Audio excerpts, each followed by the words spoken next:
Okay, good afternoon. I have one thing for you at the top before I turn it over to all of you. First of all, on our Free the Press campaign, today we have actually something that's very much in the news today and pertinent. So let me go ahead and say that the United States is deeply disappointed that Ethiopia's federal Supreme Court upheld the conviction and harsh sentencing of journalist Eskinder Nega and opposition politician Angelem Arege under the country's anti-terrorism proclamation and the Penal Code. Today's decision further reinforces our serious concern about Ethiopia's politicized prosecution of those critical of the government and ruling party, including under the Anti-Terrorism Proclamation.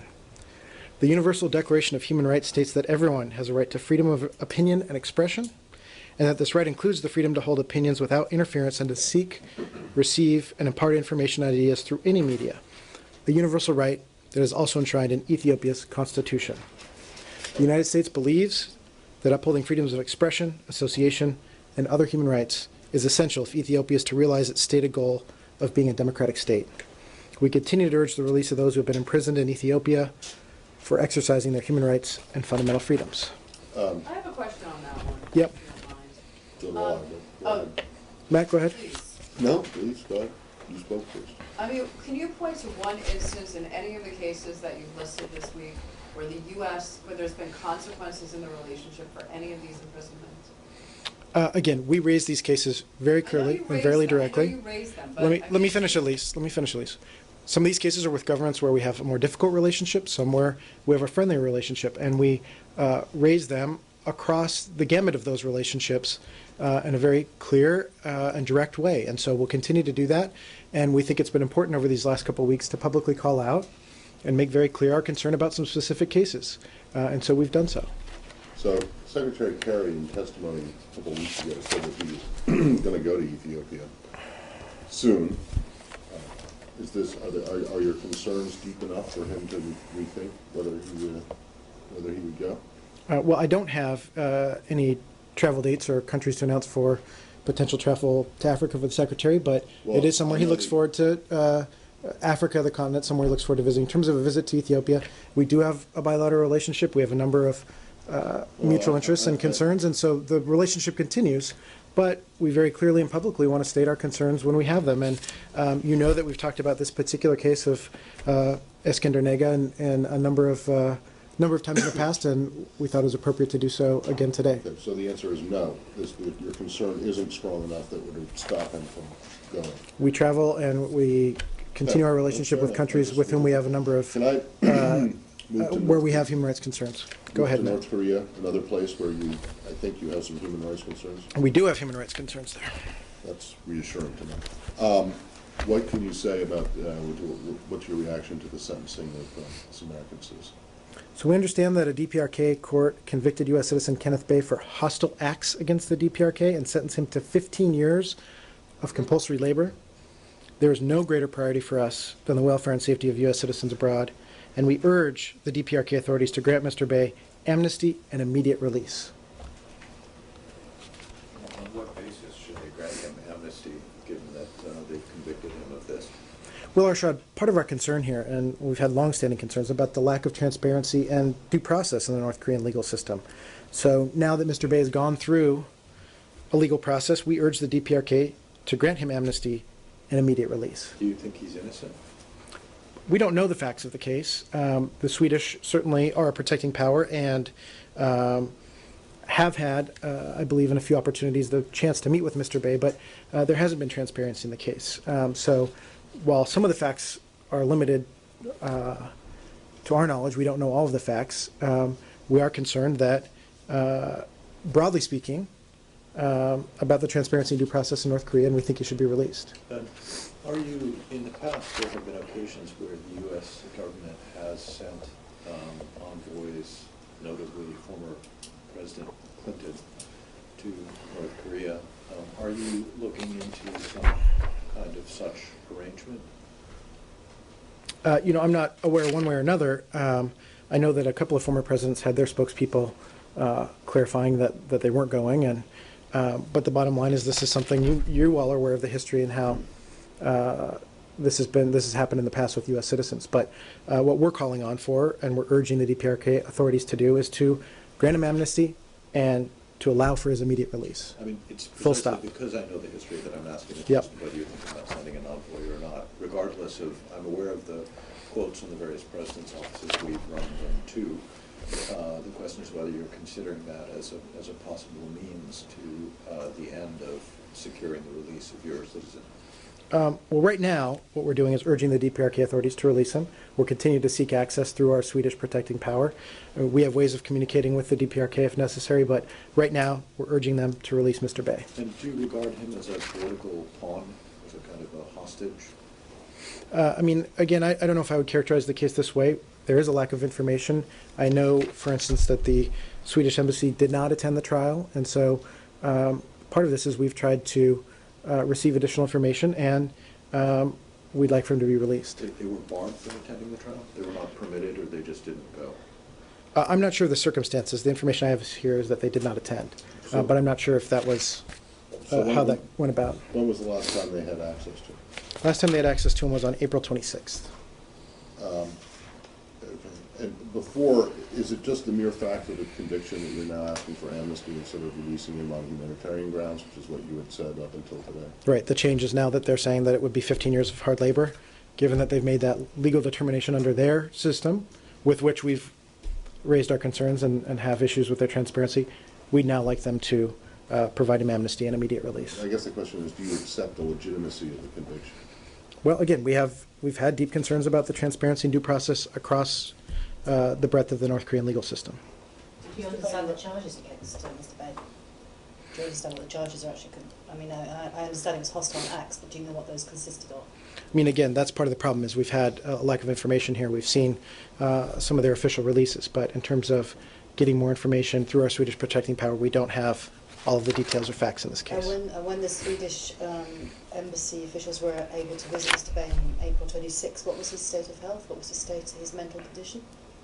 I don't have any information one way or another on his condition. We have had concerns in the past about conditions in North Korean prisons, but I'm not aware of a specific report one way or another on his condition. And are you in touch with his family here in the United States?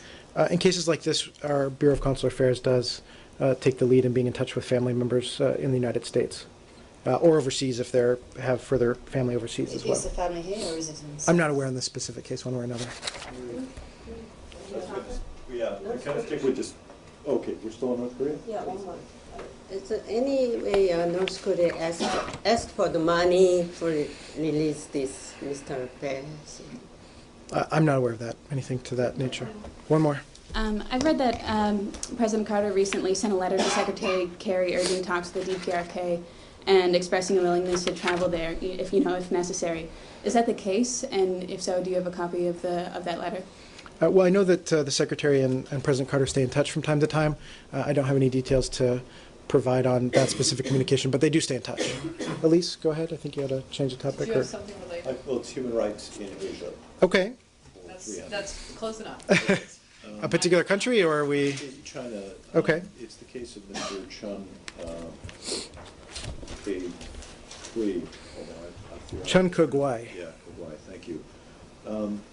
So it is, according to human rights groups, it's 6 days since he was diagnosed with appendicitis, and the prison doctor has himself described it as serious, yet he appears not to have been given, to have had surgery for this, and I believe his father was barred from visiting him. Do you have any update on his condition? Are you pressing the Chinese to treat him better? Are you making any headway in that? Thanks for the question, Arshad. And we talked about this a little bit earlier in the week, but I will reiterate that we remain deeply concerned by reports of Chun Kugwai's mistreatment in prison and of his acute medical condition. And we have consistently raised Chun Kugwai's case with the Chinese government.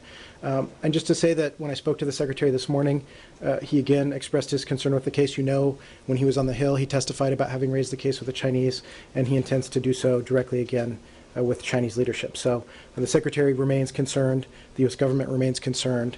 We've consistently raised the case and will continue to do so at the highest levels. How's he going to do that? Is he, well, the highest levels means the president.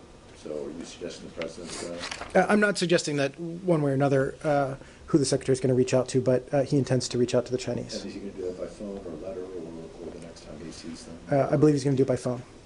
So Can you Ken, let us know if that happens like today or sometime soon? I'd be happy to. you said that you were speaking to the secretary about this case this morning? The secretary was made aware of this case and some of the developments this morning, and again expressed his concern about it and his intention to continue to raise the case.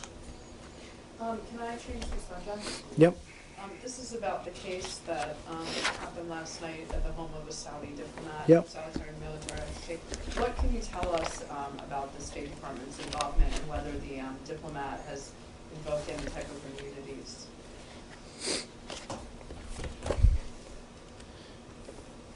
One second here.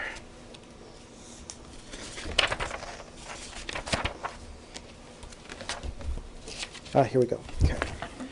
So the U.S. State Department is aware of this matter. Diplomatic Security is aware of the matter, and we're working with the Departments of Justice and Homeland Security, specifically Immigration and Customs Enforcement.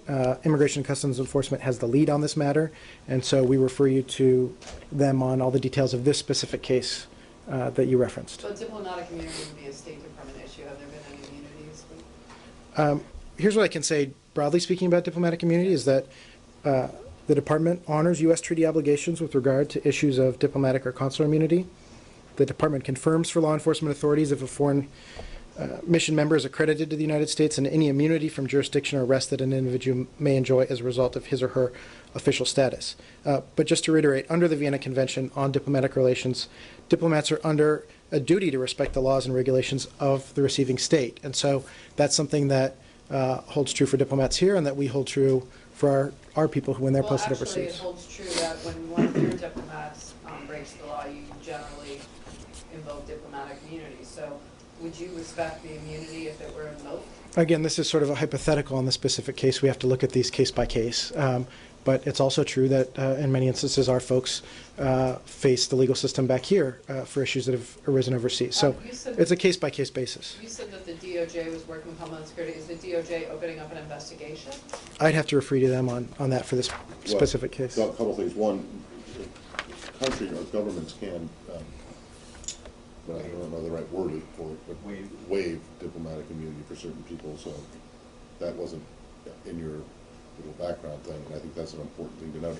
But you did say that the department advises local police departments about. Right. So how this works frequently in the field is. So in this case, was such advice sought from a local law enforcement agency, or local or federal law enforcement? I can't get into the details of this case beyond to say that diplomatic security was involved. Right. So the question is, you said, and were quite willing to offer up, without being asked, specifically that the department advises law enforcement officials when there is a potential situation that involves diplomatic immunity, and I'm wondering if such advice was sought by any law enforcement agency or given by the State Department in this case. I'd have to check on the details of this case. I know diplomatic security was involved in the law enforcement. What does that mean exactly? Well, it means that they worked in very close collaboration with their DHS colleagues yesterday on this law enforcement matter. What does that mean? It means that our agents were involved, and What, they went out there? I'm not sure if they were on the scene but they were in close collaboration with their DHS colleagues Okay, throughout. So, is it DS that advises local law enforcement about diplomatic Right. immunity I believe issues? it's our It is. It's not lawyers. It's diplomatic security and it's our Office of Foreign Missions. And so when you're out in somewhere out in the U.S., whether it's nearby here or somewhere out farther in the U.S., when local police have a question, they come up to a diplomatic facility and want to know if XYZ individual is accredited. They get in touch with our Office of Foreign Missions, which is part of diplomatic security. And that's what happened, and so that's what the situation is. I'd have to check on whether it went through that channel yesterday. Okay, can you find out exactly what the role was that DS or the Office of Foreign Missions played? Okay, ma'am. Thank you. All right. Just on the same subject, Yep. does a foreign diplomat have to assert their diplomatic immunity if they are accused of a crime, or are they simply blanket covered by diplomatic immunity unless their government agrees to waive it? I'd have to ask a lawyer on that. Could you ask? I'd be happy to. Thank you. Okay. Samir, go ahead. Can you give us a readout about the Secretary's meeting today with the Israeli Minister of Justice? So earlier this morning, Secretary Kerry was pleased to meet with Justice Minister Livni, who of course has been charged with responsibilities related to the Middle East peace efforts in the Israeli government. This opportunity was part of the Secretary's ongoing discussions with Israeli and Palestinian officials and Arab and European officials who have much at stake as well to explore possible ways forward to resolve this conflict. So they discussed the full range of political and security issues facing Israel. Did Syria? Hold on a second. A little more of that, sorry. Did she, she stated publicly to Israeli Army radio the other day that she essentially hailed or welcomed the Arab League, well, to be precise, the Prime Minister of Qatar's statement about accepting the possibility of land swaps.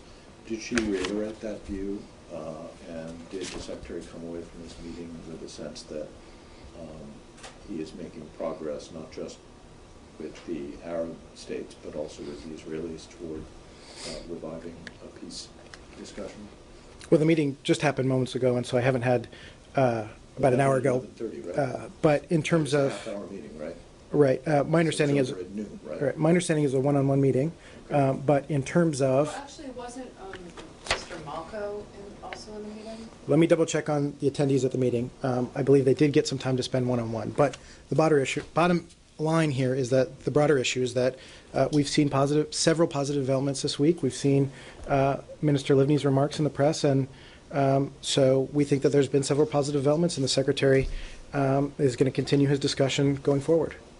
Was the readout you gave us written before or after the meeting took place? No, this was after the meeting took place. But I'll have to check in terms of the participants. Okay. So, when you say that they discussed the full range of political and security issues facing Israel, can you be a little bit more specific?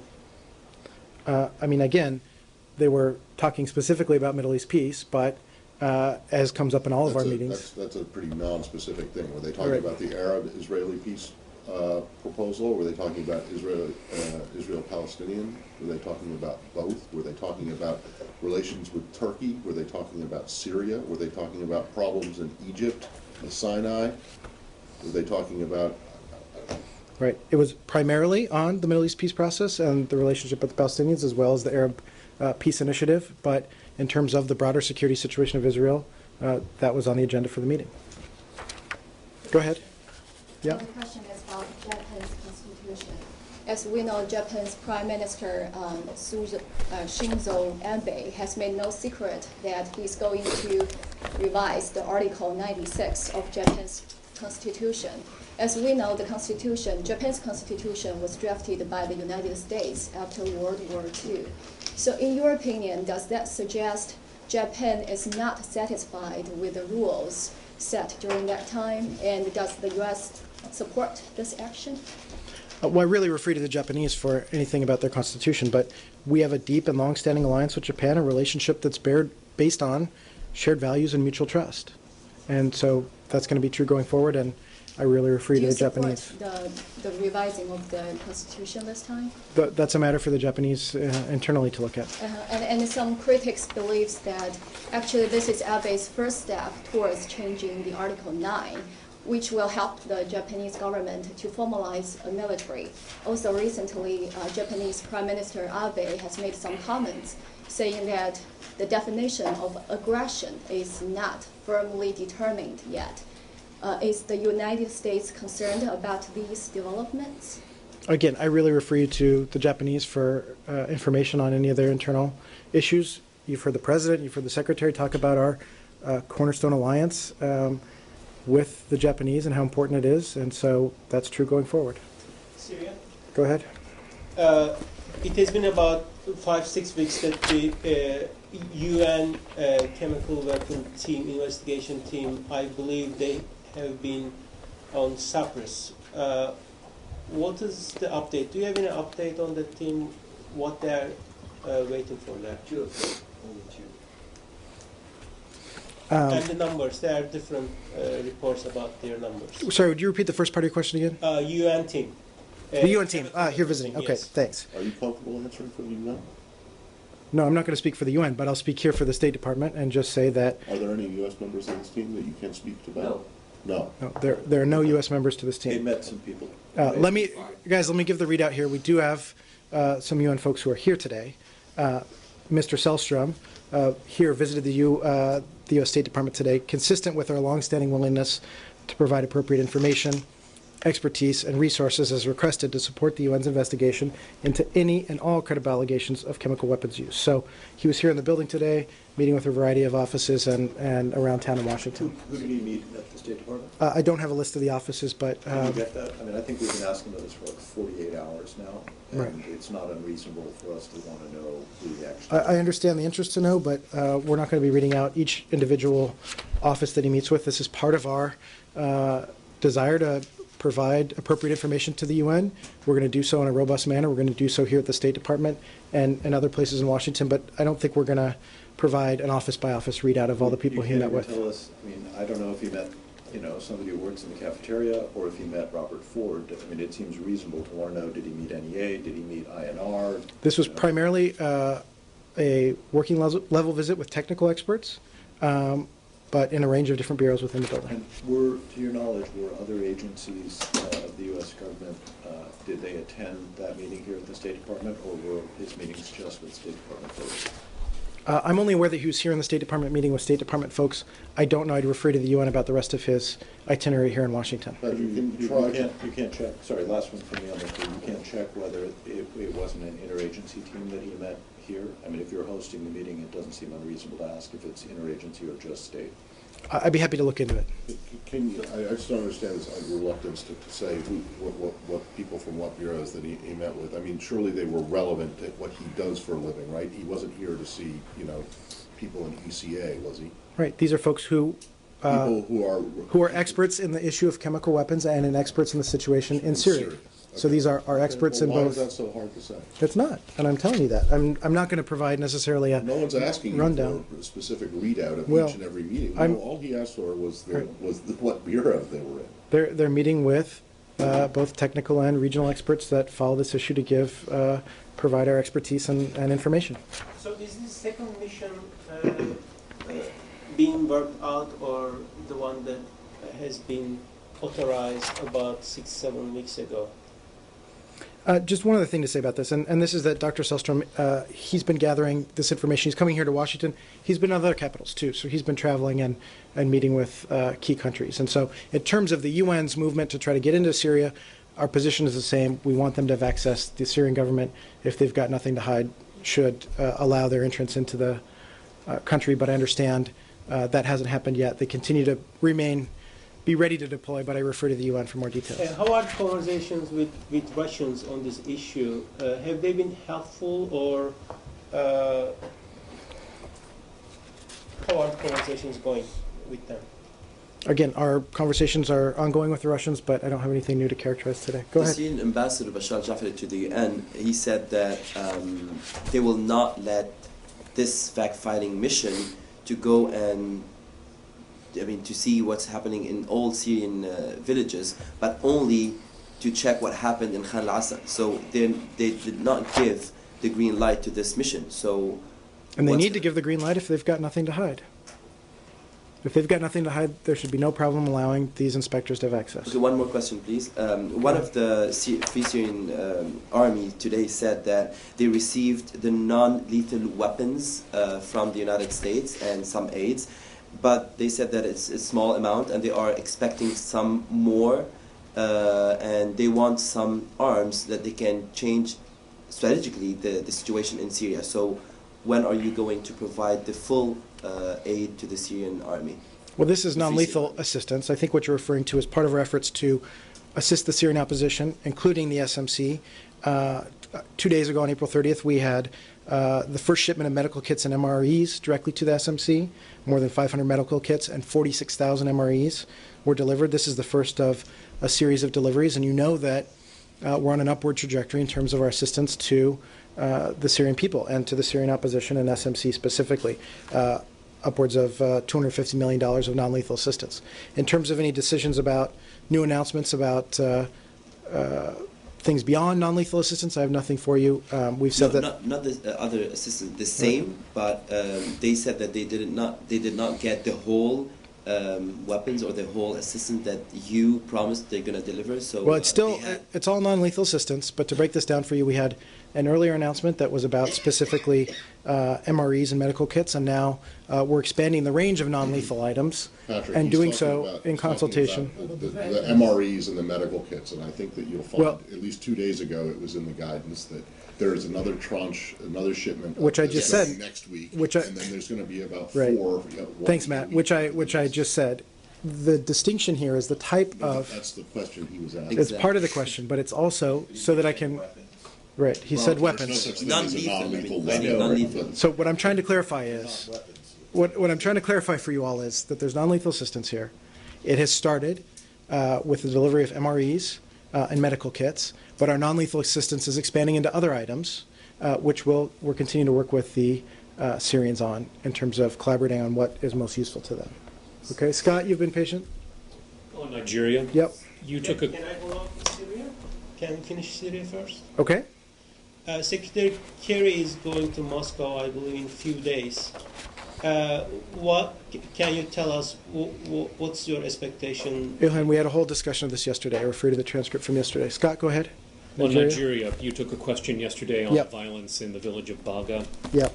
Nigerian military says several dozen houses were burned during that operation. Human Rights Watch says that satellite imagery shows that more than 2,000 homes were burned in that violence. Does the U.S. government have any reason to doubt the Nigerian military's assessment of what happened there? Well, we have seen the human rights report, and as I said before, the U.S. strongly condemns the loss of life and mass destruction of dwellings in Baga, Borno State over the weekend of April 15th, which is evidenced in that Human Rights Watch report. So we extend our condolences to the families and loved ones of the victims, and we understand that President Jonathan has called for an investigation, including ascertaining if security forces, namely the Joint Border Control Forces in the area, had adhered to the rules of engagement. So we urge a full investigation into these attacks, and that those responsible, both military and others, be held to account. So which of those accounts do you believe to be correct?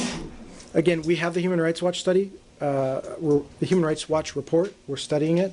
We're looking at it very closely. There were reports earlier today that your ambassador to Nigeria met with human rights people in there, I presume in Abuja or Lagos, and told them that the U.S. would be suspending at least some military assistance to Nigeria because of this. Is that correct? Did this meeting take place? And two, is it correct that you are suspending at least some? Yeah, no, it's not correct. There's been some incorrect reporting out there. The United States works with the Nigerian military and law enforcement to improve communications, mobility, and emergency response through assistance and training. And we take our Leahy vetting obligations very seriously. And so we've taken strong measures to ensure compliance. But Nigeria remains a CODA partner that contributes significant numbers of troops to several UN peacekeeping missions in Africa, including in Mali. And so we vet all units from African countries that receive U.S. bilateral assistance. Okay. One more thing to say here, Matt, before you follow up. We will have a Deputy Assistant Secretary for Democracy, Human Rights, and Labor who's going to travel to Abuja to discuss the incident in Baga and broader human rights issues with senior Nigerian officials next week. So we're going to continue our dialogue with the Nigerian authorities on this. Okay, so we need to make sure.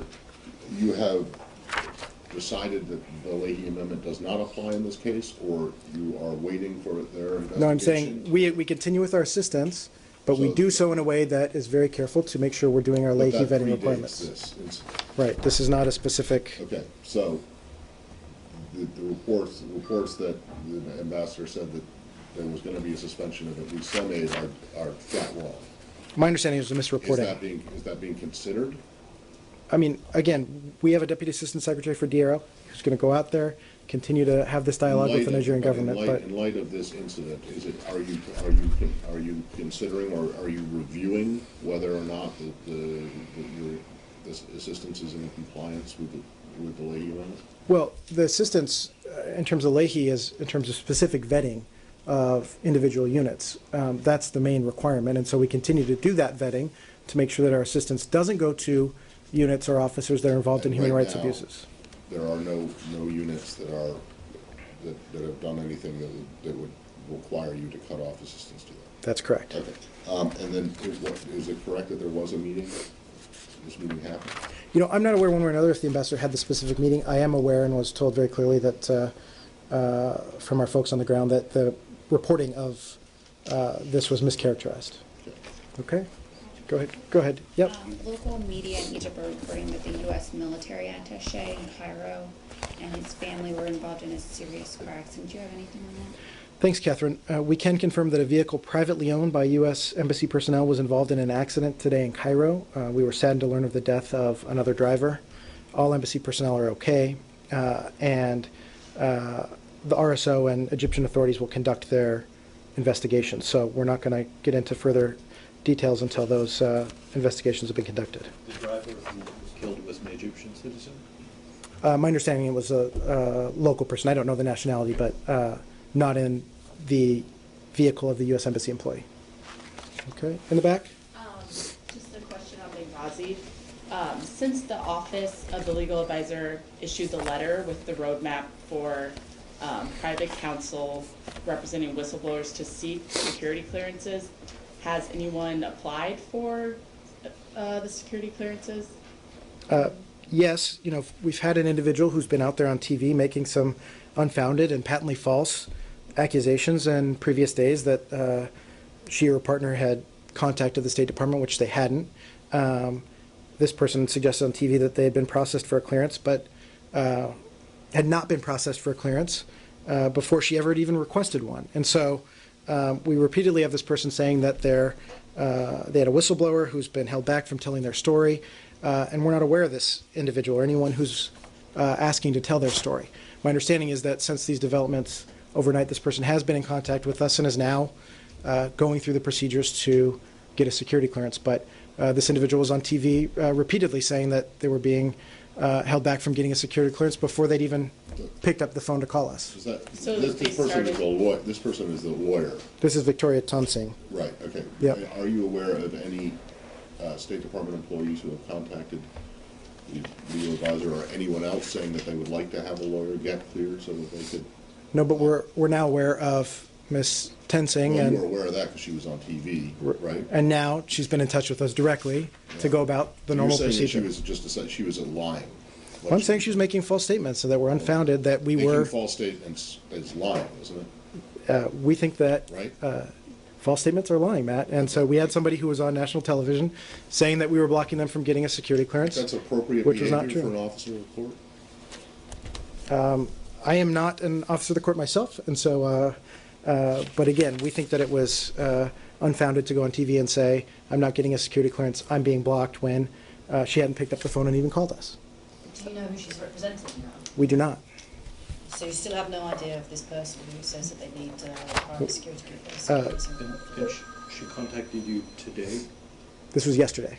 She contacted you yesterday Yep. to start the process of getting the security clearance so as to be able to represent an unknown whistleblower. Exactly. But she did not tell you, inform you of the name of the person she's representing? We're not aware of who this individual might be that's supposedly trying to tell the Just truth. out of curiosity, how can you prove a negative that she didn't contact the State Department? Well, again, she herself admits that she's now talked to the legal advisor's office and is following the process. But no one in our building was aware, and we checked very thoroughly, was aware of a request coming in, either from an employee or from this attorney. And so, you know, she was quick to go to the airwaves and say that we were blocking or obstructing, and we were not. Can I Go just ahead. clarify? On Monday, you indicated that it would violate protocol for someone below the level of an assistant secretary to testify before Congress. And yesterday, Jay Carney said anybody who wants to testify can testify. What is accurate interpretation of the administration's policy regarding that? And could you tell me your name and outlet as well? Whitney, Fox News. Okay, thanks, Whitney. Just to make clear, there is a process in terms of having people testify on the Hill, and the general practice is for department and in terms of handling department processes for congressional testimony is we ask employees to inform the Legislative Affairs Bureau if they receive a request from Congress to testify. But let me be clear, we do not prevent whistleblowers from engaging with Congress. That's not what we do. But in terms of testifying on behalf of the U.S. government or making statements about their official duty and work, we generally ask that that be coordinated with the Legislative Affairs Bureau, which is consistent with practice across the executive branch. But we're not in the business of blocking whistleblowers from engaging with their U.S. Congress. That's not what we do. Yesterday, Go ahead. The FBI released 3 pictures of men who they said they wanted to interview with regards to the attack in Benghazi. What is your understanding of what their role was in the incident? I really refer to the FBI, but as you know, we continue to seek justice for the perpetrators of this crime. Just going back to the storm over this testimony. Yep. Are you aware if anyone from the department has been invited to appear at this hearing next week?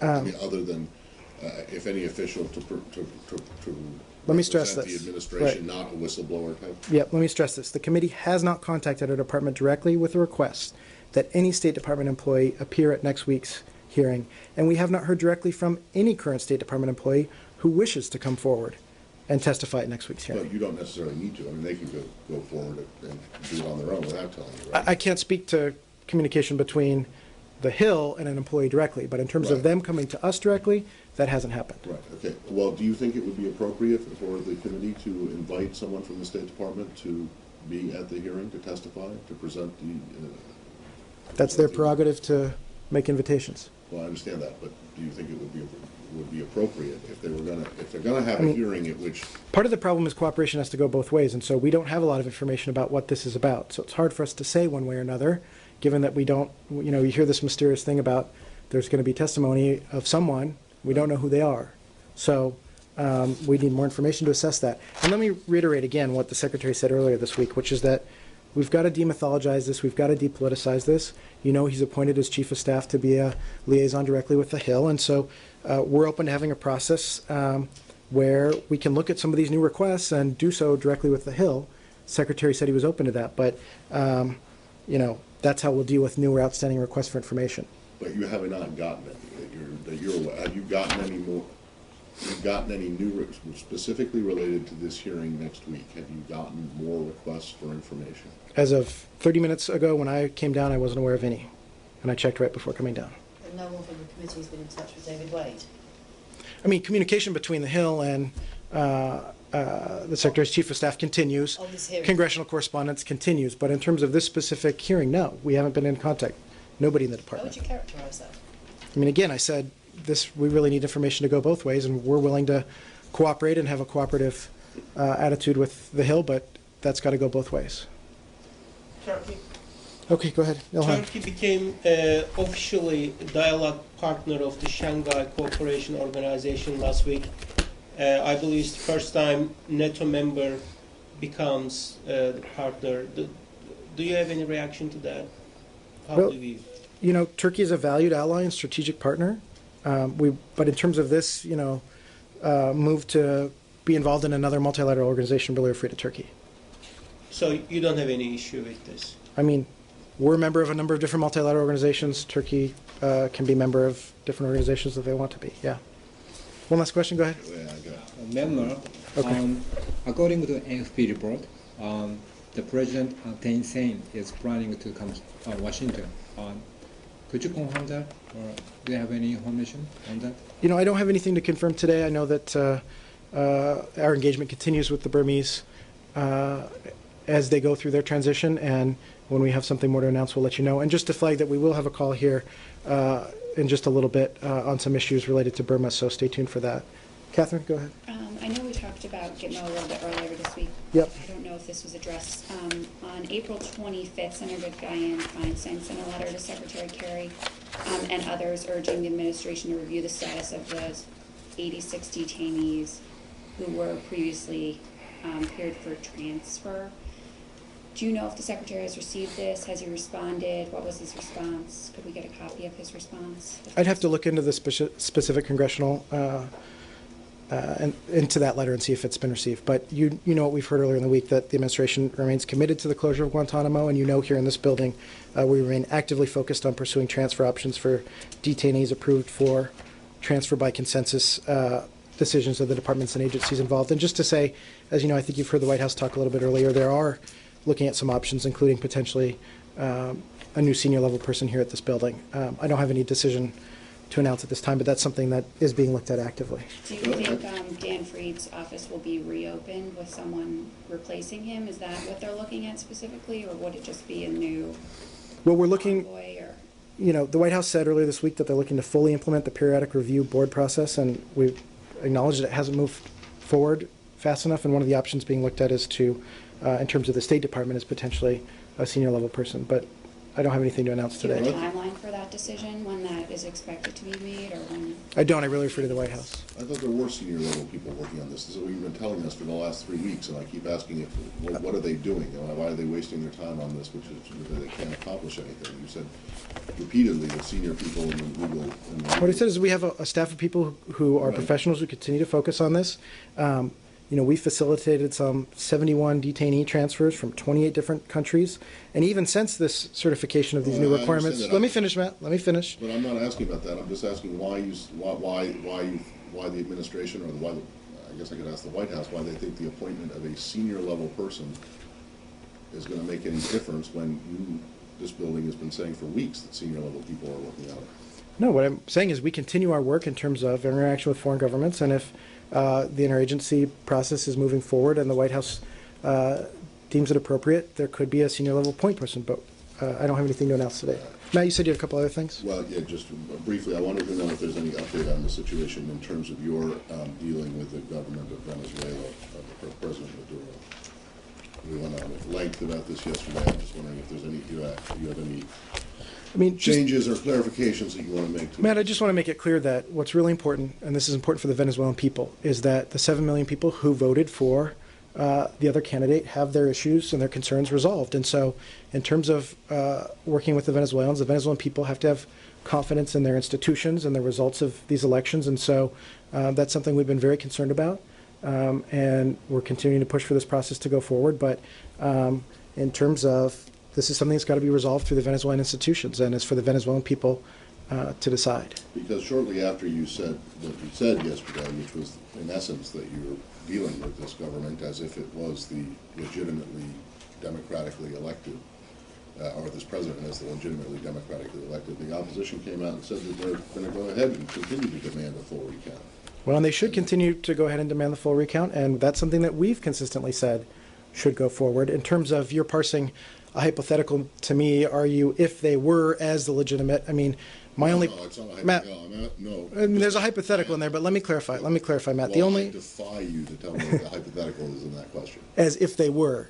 You're treating them as if they were. No, that's not a hypothetical. The point is that the question is, do you accept that President Maduro is the legitimately democratically elected president of Venezuela? There's no hypothetical. And because the words "as if" are in there doesn't. Let me restate it more clearly, then, Matt. The Venezuelans have to make that assessment, and there are 7 million people who voted a different way, who still have concerns, who want them resolved, and the opposition is continuing to work through that. We continue to support the need for looking at all the irregularities, for looking at a full recount, and so that's what we continue to support.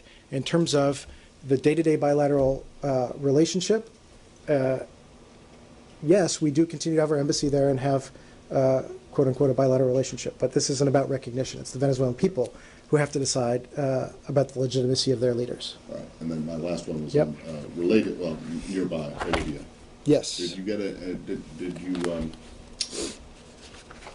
get an answer to the unresolved questions from yesterday? Not the ones, not the taken questions that came out, but specifically the formal notification on the expulsion of USAID, and then if you are considering any kind of step in response. I don't have anything in terms of considering an next response. Our folks will be withdrawing. That's what the Bolivian government has informed us, and will be doing so in compliance with their wishes. Do you know about how many people that is?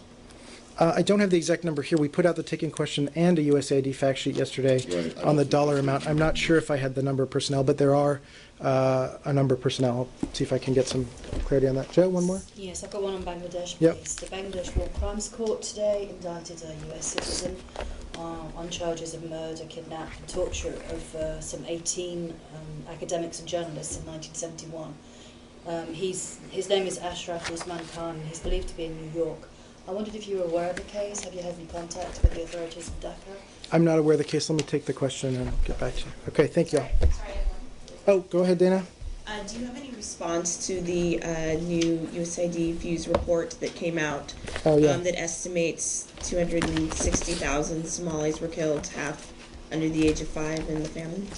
Thanks for the question, Dana. The United States is deeply saddened by the loss of life and human suffering caused by the 2011 to 2012 Somalia famine. The causes of this devastating event were complex and went beyond just poor rains to include difficult economic, political, security, and social issues. But just to say that the regions of Somalia most affected by severe food instability and famine were primarily areas that al-Shabaab controlled. Al-Shabaab's inhumane blockage of humanitarian assistance prior to and during the famine, including banning dozens of humanitarian organizations from providing life-saving assistance, thwarted a more rapid international humanitarian response that could have saved even more lives. And equally, al-Shabaab's refusal to allow affected populations to leave al-Shabaab-controlled areas prevented them from seeking assistance elsewhere. So, our sanctions against al-Shabaab didn't prevent our aid from getting there. That wasn't the issue. But not at first. It did. You suspended the license. I think it was either July or August of 2011, but you placed the sanctions on Shabaab in 2010, 2009, before the famine. Isn't that correct? We provided $360 million in life-saving assistance to go to all Somalis in need, and it was al-Shabaab that prohibited the delivery of the assistance to areas of Somalia under its control. The UN is saying that they should have done more to prevent this famine. Is that an assessment you agree with? I hadn't seen that particular UN reaction, but from our perspective, our early warning system network worked, and we had information about the crisis as it was developing and made the efforts to respond appropriately. I don't think anyone is trying to blame the United States for the famine, but if the early warning system had really worked, would 200,000 people have died? Again, very complex causes here, but we worked very vigorously in the face of this crisis. Right. Okay, the causes are complex, but if the early warning system worked, then they predicted that this was going to happen. So doesn't it kind of mean that it didn't work very well if 200,000 people still died? Many lives were saved, and we are deeply saddened by the loss of all of the life, but our early warning system did help us get information as it was developing so that we could make appropriate efforts to respond. But the report actually does state that though the early warning system had information up to 5 years in advance, the aid and the assistance and the response for that came much too late, until it was already at an emergency level. Is there something policy-wise that needs to be looked at where is there a disconnect between the early warning system and the science and aid that's then pledged from there? Dana, let's go ahead and you have some very precise questions here. Let me go ahead and get an expert who can get into the details of this and get you some more information. Thank you. Thanks.